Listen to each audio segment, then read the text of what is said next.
Two everyone, welcome back to my YouTube channel Jhumpa's vlog. চলে এসেছি নতুন একটি মিনি ব্লগ নিয়ে। তো সকালবেলা ঘুম থেকে উঠে গেছি আর রেডি হয়ে চলে আসলাম স্টেশনে আসার কারণ হচ্ছে দিদি আজকে চলে যাবে। মনটা ভীষণ খারাপ লাগছে।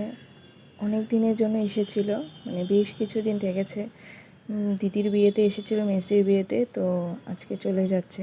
ওয়েদারটাও খুব ঠান্ডা ঠান্ডা লাগছিল, তো তার জন্য সবাই চাদর টাদর পরে নিয়েছে। পুচকিটাকেও সুন্দর করে সোয়েটার পরে নিয়েছে এলো দিদি। তো মনটা তো ভীষণ খারাপ লাগছে পুচকিটার জন্য, দিদির জন্য। এতদিন ছিল আর আজকে চলে যাচ্ছে। তো একটা দাদা এসেছিল দিদিকে নেওয়ার জন্য। তো আজকের এই মিনি ব্লগটা আমি এখানেই সমাপ্ত করছি, কারণ মনটাও খারাপ লাগছিলো, সেরকমভাবে কিছু ব্লগ করতে পারিনি। তো আজকের আমার এই মিনি ব্লগটা আমি এখানেই সমাপ্ত করছি। দেখা হচ্ছে নেক্সট মিনি ব্লগে। তো আজকের মতো টাটা।